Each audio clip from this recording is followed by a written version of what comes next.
अगर western philosophy को जानना है तो उसके लिए सबसे पहले हमें जो ग्रीक फिलोसफी है, जो कि फाउंडेशन है वेस्टर्न फिलोसफी की, उसके बारे में जानना जरूरी होगा, हमें जानना पड़ेगा।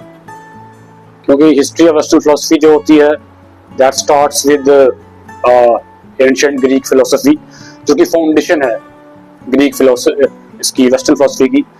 तो ग्रीक फिलोसफी जो बेसिकली जो कि वेस्टर्न फिलोसफी की का फाउंडेशन है, इसकी जो बिगिनिंग है वो अराउंड 6 सेंचुरी बीसी हुई थी।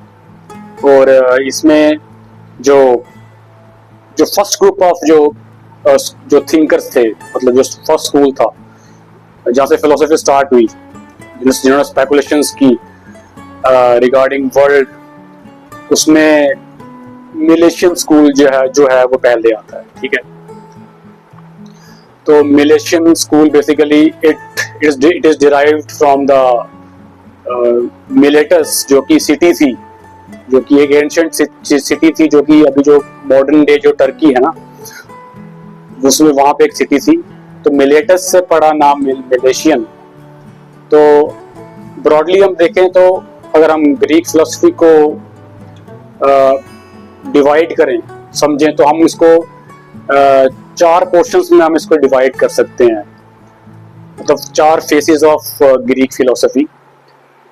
तो जैसे कि फर्स्ट फेस है, दैट इज, उसे हम कहते हैं pre Socratic philosophy, that is जो कि सोक्रेट्स से पहले की जो फिलोसफी है, जो फिलोसफर्स हुए, ठीक है, उन्होंने जो स्पेकुलेशंस की, ठीक है, उसे हम कहते हैं प्री सोक्रेटिक फिलोसफी। ठीक है, उसमें से थिंकर आते हैं, मिलेशियन स्कूल हो गया, ठीक है, और फिर हेराक्लाइटस की फिलोसफी है, पार्मेनिडीज की फिलोसफी है, तो एनाक्सागोरस है, एम्पिडोक्लीस, इस तरह से ये प्री सोक्रेटिक फिलोसफर्स हैं। इसके बाद जो सेकंड फेस जो आता है ग्रीक फिलोसफी का, वो है जो कि हम कह सकते हैं middle ages, that starts with the sophists and Socrates. तो सोफिस्ट और सोक्रेट की जो फिलोसफी है वो सेकंड फेस में गिनी जाती है। ठीक है, और ये जो फेस था बेसिकली, ये कंसर्न था basically with the theory of knowledge और ह्यूमन कंडक्ट। ठीक है, इसके बाद जो थर्ड फेस होता है ग्रीक फिलोसफी का, वो बेसिकली उसे हम कहते हैं systematic philosophy, the age of great system.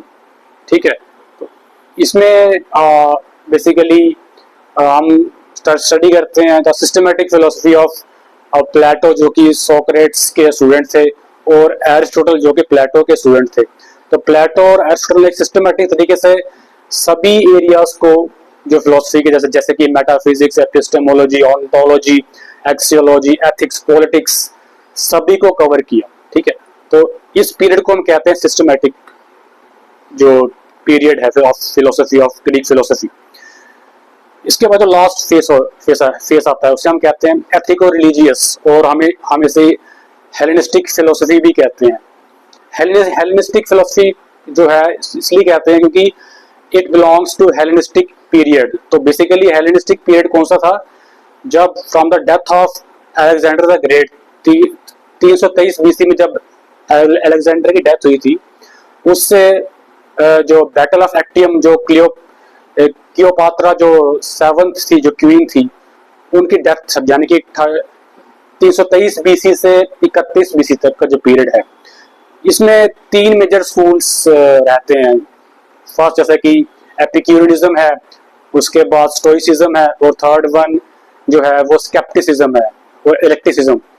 तो इस तरीके से ये एक ब्रॉड जो कह सकते हो आप कैटेगराइजेशन है ऑफ ग्रीक फिलोसफी।